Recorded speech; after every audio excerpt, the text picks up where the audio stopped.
Sudán del Sur, pero nos vamos con las fuerzas militares de Israel que bombardearon hoy la franja de Gaza. Este ataque se dio en respuesta a la muerte de un civil judío por parte de un francotirador palestino.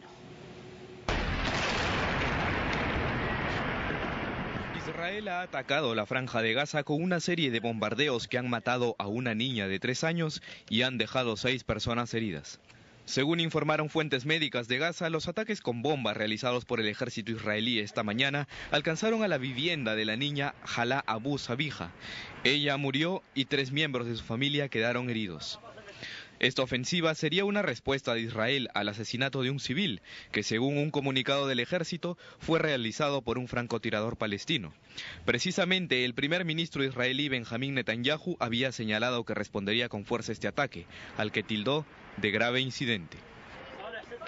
Bueno, lo que vemos es que la violencia lo que trae es violencia. Este ataque de Israel ha sido en respuesta a un ataque palestino, a muerte de un civil en la franja de Gaza, pero vemos pues que en todos los intentos que hay de poder, estos diálogos de paz o del proceso de paz, pero que vemos que continúa pues la violencia por ambas partes. Entonces, tú me pegas, yo te pego, no es algo así, se puede entender. Es que si realmente se va a poder llegar a una solución a ese conflicto, sí, o por lo menos intentar. Yo no sé, es como que está en un punto muerto. Bueno, habría que entender cuál es la situación de Israel en la actualidad, ¿no? Israel está muy preocupado porque en las últimas semanas o días se han dado un grupo de atentados pequeños, han escuchado a una policía de tránsito, había una pequeña bomba en un autobús, ahora vemos este caso, este civil muerto por culpa de un francotirador desde la franja de Gaza. Entonces vemos muchos casitos aislados que causan preocupación en Israel. Esto, sumado a algo más importante que es la situación de toda la región, porque Israel no ha visto con buenos ojos los acuerdos con Siria, que puede haber fortalecido Hezbollah, no ha visto con buenos ojos los acuerdos con Irán, su enemigo histórico en la región. Entonces, de alguna manera, Israel me parece que ante esta coyuntura que está queriendo mostrar cierto nivel de fortaleza. Y obviamente, como siempre, una fortaleza algunas veces desproporcionada con el ataque, en este caso unos bombardeos que causaron pues, la muerte de una menor de 4 años. Desproporcionada en todo sentido, más aún teniendo en cuenta que existen resoluciones de la ONU que señalan que esta es una violación, o la presencia de Israel en zonas palestinas es una violación al derecho internacional. Pero bueno, es otro tema. La pregunta ¿es posible establecer una negociación en estos términos? Seguramente la negociación va a ser muy complicada. Ya viene siendo compleja por toda la situación planteada y en este escenario es mucho más compleja. Ahora, espero que la respuesta de Hamas, en este caso, pues que encontró la franja de Gaza, no sea pues la misma y más bien sean... O sea, peor, ¿no es cierto? Claro, sea peor. Primero porque ya se sabe por experiencias anteriores que cuando ellos responden, la respuesta pues israelí es mucho mayor y mucho más fuerte. Es más violencia, ¿no? Es más violencia, además que no favorece sus intereses, porque jamás no tiene la franja de Gaza no tiene la capacidad de responder a Israel ni de defenderse a Israel. Además, en un contexto en donde Israel está un poco acorralado y donde ve aliados como Estados Unidos negociando con Irán, en una situación un poco no muy cómoda, lo más inteligente para Hamas es más bien no responder y dejar pues a Israel como el gran perpetrador de las atrocidades. Más aún cuando esta muerte de este sujeto en la franja de Gaza, este israelí, Hamas no lo ha reconocido. Es decir, hay mucha gente que no está de acuerdo con la intervención israelí que podría ser causante de este atentado. Entonces, yo creo que lo más inteligente de parte de Hamas es no responder, aunque la posibilidad existe y muchos en Israel hablan de la posibilidad de una nueva intifada, lo cual obviamente nos llevaría a otro conflicto más a puertas del año 2014. Bueno, se viene un año al parecer violento, ¿no? Lamentablemente en el mundo. Bien, nos vamos en China. Los seguidores de Mao Zedong se preparan para celebrar a lo grande los 120 años del nacimiento del fundador del Partido Comunista. La figura del gran timonel ha ido perdiendo admiración con el paso de los años. El jueves 26 de diciembre se cumplen 120 años del nacimiento de Mao Zedong. El Partido Comunista Chino para esta ocasión tiene previsto rendirle grandes homenajes. Para las celebraciones, la ciudad natal de Mao, Shaoxiang, tiene planes de dimensiones gigantescas, para lo cual el gobierno comunal de Xiantang destinó unos 15.500 millones de yuanes, algo de 1.600 millones de dólares.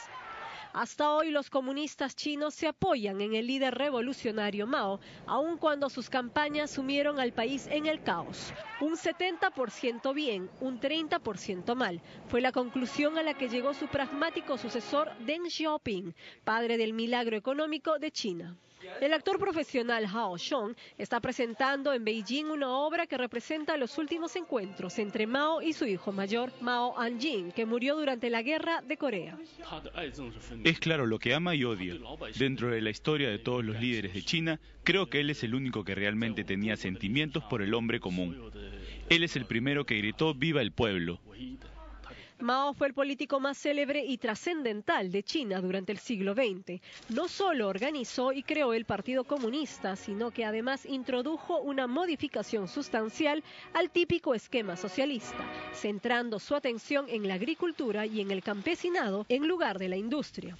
Fue presidente de su partido hasta su muerte en el año 1976 y también se desempeñó como presidente de la República Popular China entre 1954 y 1959.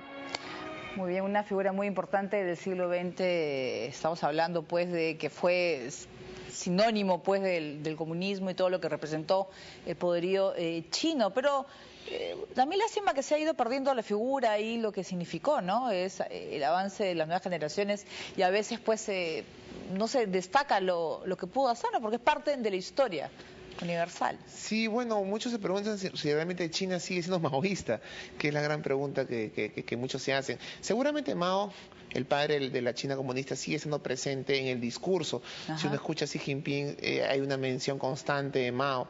Pero obviamente luego de los fracasos, las grandes reformas de Mao y las transformaciones que planteó Deng Xiaoping en su momento a finales de los 70 y que han hecho lo que China es hoy, digamos, yo no creo que Mao siga presente en la práctica, digamos, diaria de la política, en la economía.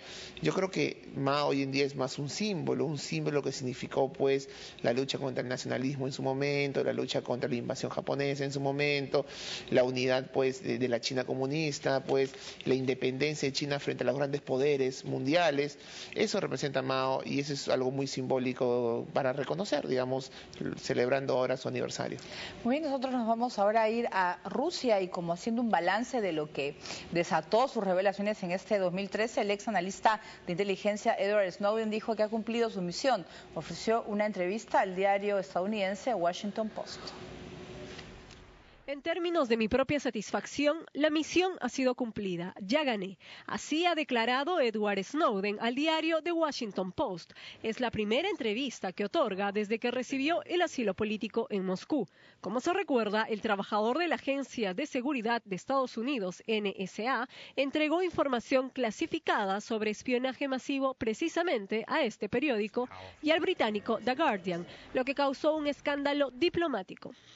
Según reveló, los servicios de inteligencia estadounidenses monitorearon millones de comunicaciones internacionales, incluidas las de los líderes políticos como la canciller alemana Angela Merkel y la presidenta brasileña Dilma Rousseff.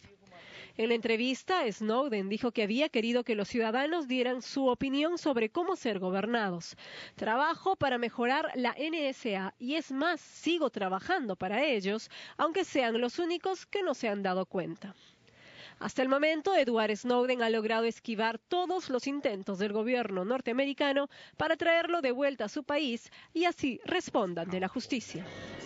Durante las más de 14 horas que duró la conversación con el Post, el analista no dio muestras de tener miedo. Describió su vida como la de un gato casero. No bebe alcohol y subsiste de fideos ramen y papas fritas. Tiene acceso continuo a Internet y habla cotidianamente con los periodistas y sus abogados. Las personas que lo visitan le llevan libros, pero no los lee y prefiere obtener su información a través de la red.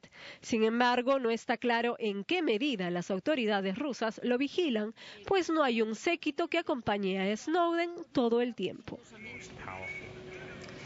Muy bien, al parecer Edward Snowden ha cumplido todos sus objetivos trazados en el año 2013. Él dice que sigue trabajando para la Agencia de Seguridad Nacional estadounidense, NSA en sus siglas en inglés, y dice que ellos son los únicos que no se dan cuenta. Sí, yo no sé realmente si los fines o los objetivos de Snowden eran realmente altruistas, de repente tenía algunos objetivos personales detrás. Mediáticos, ¿no? Mediáticos. Yo no puedo confirmar eso, pero lo que sí puedo decir es que él ha permitido, nos ha dado una serie de información, ha permitido que los simples mortales como nosotros conozcamos la realidad de lo que sucede en un ámbito que desconocíamos, frente a lo que es los medios informáticos, las agencias de espionaje, los nuevos estrategias y métodos que utilizan las agencias de espionaje, qué tanto estamos nosotros controlados por los grandes poderes internacionales. Esa es información que nosotros desconocíamos, al tal punto de que si una presidenta como la brasileña o una jefe de gobierno como Merkel pueden ser espiados, pues cualquiera de nosotros puede ser espiado, toda nuestra información puede ser realmente codificada, cuáles son los derechos de la intimidad que tenemos. La verdad es que nos ha planteado una serie de cuestionamientos de cara al futuro. Ahora, lamentablemente mucha esta información ha sido utilizada por gobiernos para sus propios intereses. Por ejemplo, lo que viene haciendo Rusia, ¿no? Rusia o muchos países europeos utilizar esta información para otro tipo de intereses nacionales, ¿no? Claro, pero uno se pregunta también, le ha quitado protagonismo también a Julian Assange, ¿no? Con todas sus revelaciones de Wikileaks, ahora Snowden. Creo que ha llamado muchísimo la atención y han sido reveladores de todo lo que se ha podido conocer este año, ¿no?